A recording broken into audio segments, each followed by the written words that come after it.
안녕하세요. 지혜의 샘물을 찾아 떠나는 여정, 여러분과 함께하게 되어 기쁩니다. 오늘 우리가 함께 나눌 이야기는 눈에 보이지 않지만 우리 삶의 모든 것을 지배하는 가장 치열한 전쟁터, 바로 마음과 생각의 영역에 대한 것입니다. 이 메시지를 듣기 전 잠시 시간을 내어 이 지혜의 빛을 주변에도 나누어 주시면 어떨까요? 여러분의 공유와 구독은 더 많은 영혼에게 하나님의 은혜와 평강을 전하는 귀한 통로가 될 것입니다. 이 영상을 함께 나누는 모든 분들의 삶에 하나님의 놀라운 축복이 함께하기를 기도합니다. 자, 이제 성경을 펴고 우리의 마음을 열어 보이지 않는 세계의 원리를 탐구해 보겠습니다. 오늘 우리는 세 곳의 말씀을 중심으로 깊은 묵상에 잠기려 합니다. 고린도후서 10장, 잠언 21장, 그리고 나훔 1장입니다. 먼저 고린도후서 10장 3절부터 5절의 말씀입니다. 우리가 육신으로 행하나 육신에 따라 싸우지 아니하노니 우리의 싸우는 무기는 육신에 속한 것이 아니요 오직 어떤 견고한 진도 무너뜨리는 하나님의 능력이라. 모든 이론을 무너뜨리며 하나님 아는 것을 대적하여 높아진 것을 다 무너뜨리고 모든 생각을 사로잡아 그리스도에게 복종하게 하니 사도 바울은 여기서 영적 전쟁의 본질을 선포합니다. 우리의 싸움은 혈과 육, 즉 인간적인 방법이나 수단으로 하는 것이 아님을 분명히 합니다. 우리의 무기는 세상의 것이 아니라 견고한 진을 무너뜨리는 하나님의 강력한 능력 그 자체입니다. 그렇다면 견고한 진이란 무엇일까요? 중세시대의 거대한 성벽으로 둘러싸인 도시나 철옹성 같은 요새를 떠올려 보십시오. 외부의 공격으로부터 자신을 안전하게 보호하기 위해 높고 두꺼운 돌벽을 쌓아 올린 곳. 바로 그것이 진의 이미지입니다. 영적으로 이 견고한 진은 우리 생각 속에 세워진 요새입니다. 하나님을 대적하는 잘못된 생각, 거짓된 신념, 부정적인 사고방식이 바로 이 견고한 진의 벽돌이 됩니다. 이것은 단순한 나쁜 생각이 아닙니다. 오랫동안 반복되고 강화되어 마치 우리의 일부처럼 되어버린 생각의 패턴이자 틀립니다. 그리고 사탄은 바로 이 견고한 생각의 요새 뒤에 숨어 우리를 조종하고 파괴합니다.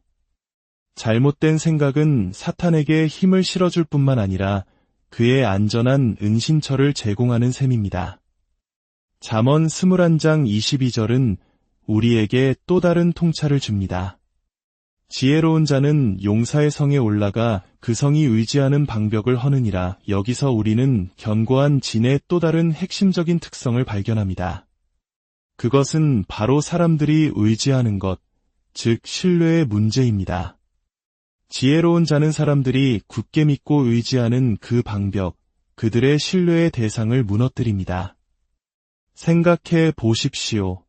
당신의 삶에서 당신이 속한 공동체나 도시에서 사람들은 어려움이 닥쳤을 때 하나님 대신 무엇을 의지합니까?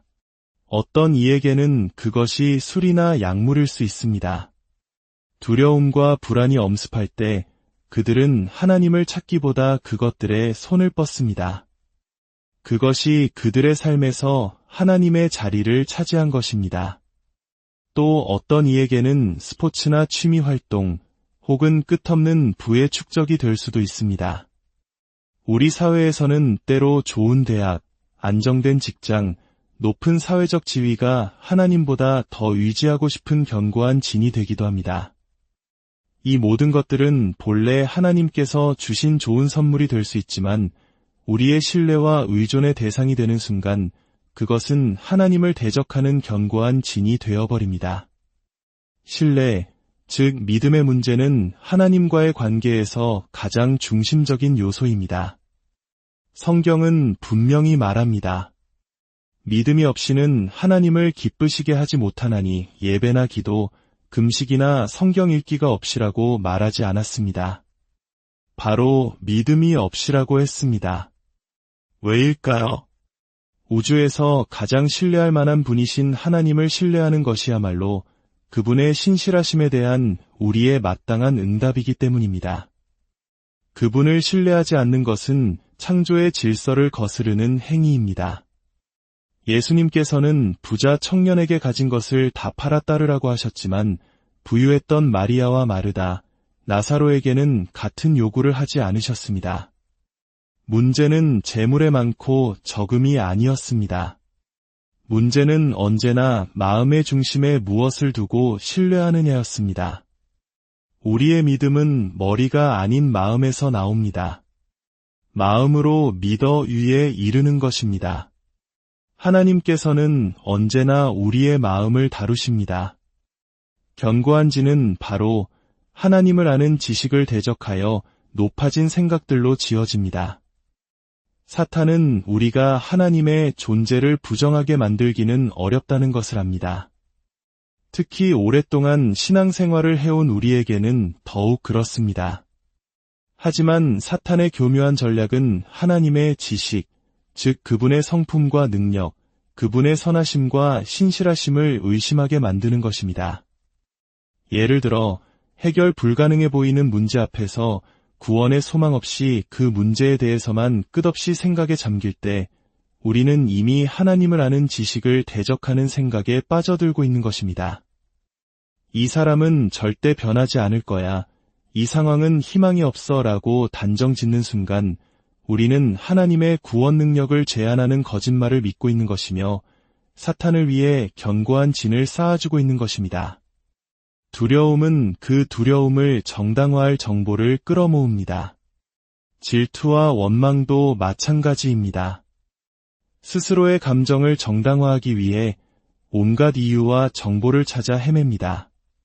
더 위험한 것은 우리가 영적인 지식이 많아질수록 이러한 부정적인 감정과 생각에 경건이라는 거룩한 이름을 붙여줄 수 있다는 점입니다. 지식은 사람을 교만하게 만듭니다. 우리가 배우는 모든 지식은 우리를 예수 그리스도라는 인격 앞으로 이끌어야 합니다. 그분을 인격적으로 만날 때 우리는 교만해지는 것이 아니라 겸손해지기 때문입니다. 그렇다면 이 견고한 진을 무너뜨리는 하나님의 능력, 그 강력한 무기는 무엇일까요? 그것은 바로 찬양입니다. 찬양은 영적 전쟁의 강력한 무기입니다. 건강에 어려움이 있을 때 우리는 그분을 치유자이신 여호와 라파로 높여 찬양합니다. 재정적인 곤경에 처했을 때 우리는 그분을 공급자이신 여호와 이레로 선포하며 찬양합니다. 이것이 무슨 의미일까요? 찬양은 먼저 내 안에서 시작되는 전쟁입니다. 하나님의 하나님 되심, 그분의 선하심과 능력을 선포함으로써 하나님을 아는 지식을 대적하여 높아진 내 안의 모든 거짓된 생각과 이론을 먼저 무너뜨리는 것입니다.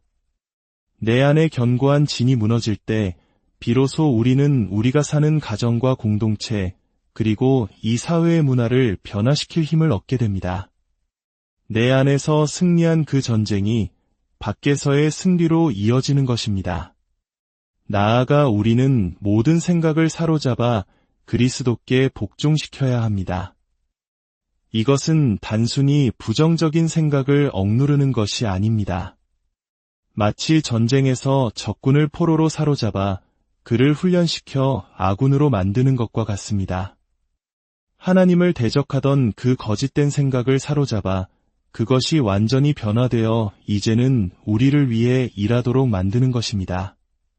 절망적인 상황을 바라보던 나의 시선이 그 상황을 통해 일하실 하나님의 구속적인 해결책을 바라보는 예수 그리스도의 시선으로 변화될 때까지 그 생각을 사로잡는 것입니다. 저 사람은 절대 안 되라는 생각이 하나님께는 불가능이 없으시며 저 사람을 향한 선한 계획을 가지고 계시다는 그리스도의 마음으로 변화되는 것입니다. 이것이 바로 모든 생각을 사로잡아 그리스도께 복종시키는 영적 훈련입니다. 마지막으로 나훔 1장 7절의 말씀을 기억해야 합니다. 여호와는 선하시며 환난 날의 산성이시라. 그는 자기에게 피하는 자들을 아시느니라. 여기서 산성이라는 단어는 견고한 진과 같은 단어입니다. 놀랍지 않습니까? 사탄이 우리 생각 속에 거짓으로 견고한 진을 세우는 반면 하나님 자신이 환난 날에 우리의 견고한 진, 우리의 피난처가 되어주신다는 약속입니다. 하나님의 선하심에 대한 깊고 진실한 깨달음을 가진 사람은 이미 하나님의 견고한 진 안에 거하는 사람입니다. 문제가 발생했을 때 우리가 무엇을 신뢰하는지가 그 증거입니다. 사랑하는 여러분, 성경은 복잡하지 않습니다. 하나님께서 말씀하셨다면 그것은 진리입니다. 만약 우리가 하나님의 말씀보다 세상의 소리, 소셜미디어의 소음에 더 많이 노출된다면 우리의 낙심은 스스로 자초한 것입니다. 지금 이 순간 주님께서는 우리의 마음과 생각의 건강을 회복시키기 원하십니다. 우리 안에 있는 거짓의 요새를 무너뜨리고 당신의 진리로 새로운 요새를 세우기 원하십니다. 슬픔이나 고통, 아픔을 느낄 때 그 감정에만 머물러 시간을 낭비하지 마십시오. 하나님께서는 우리가 느끼도록 창조하셨고 그 모든 감정이 우리를 당신께로 이끌도록 하셨습니다. 그 감정을 가지고 기도의 자리로 나아가십시오. 이제 우리의 손을 앞으로 내밀어 믿음으로 받기를 원합니다. 진리의 아버지 하나님, 당신은 거짓말하실 수 없으며 속이지도 않으시는 완전하고 온전하게 신뢰할 만한 분이십니다. 우리가 마땅히 드려야 할 절대적인 신뢰를 당신께 드립니다. 주님, 우리가 그동안 무심코 환영하고 편안하게 여겼던 우리 영혼의 원수와 그의 거짓말들을 깨닫게 하시는 은혜를 부어 주시옵소서. 오늘 그 모든 거짓을 우리 삶에서 추방합니다. 앞으로의 모든 날 동안 무엇이 참된 진리이며 무엇이 소망으로 가득 찬 것이며 이 시대를 향한 아버지의 마음이 무엇인지에 대한 인식이 우리 안에서 날카롭게 깨어나게 하옵소서. 지혜와 계시의 영을 이 자리에 모인 모든 이들과 온라인으로 함께하는 모든 이들 위에 부어 주시옵소서. 예수 그리스도의 이름으로 여러분을 축복합니다. 여러분의 삶에 도시의 성벽을 넘고 사람들이 하나님 대신 의지하던 모든 견고한 진을 무너뜨리는 지혜가 임하기를 축복합니다. 그리하여 세상이 여러분을 보며 이렇게 말하게 하소서. 저 사람들은 그저 하나님을 신뢰하는 사람들이다. 어떤 어려움이 닥쳐도 이해할 수 없는 상황 속에서도 그들은 끝까지 하나님을 신뢰한다. 이 고백이 우리의 살아있는 실제가 되게 하옵소서. 우리의 생각과 말이 그리스도의 마음으로 가득 차 우리가 전하는 한마디 한마디가 다른 사람의 생각을 변화시키는 거룩한 전염력이 되게 하옵소서. 이 모든 것을 우리 주 예수 그리스도의 이름으로 기도합니다.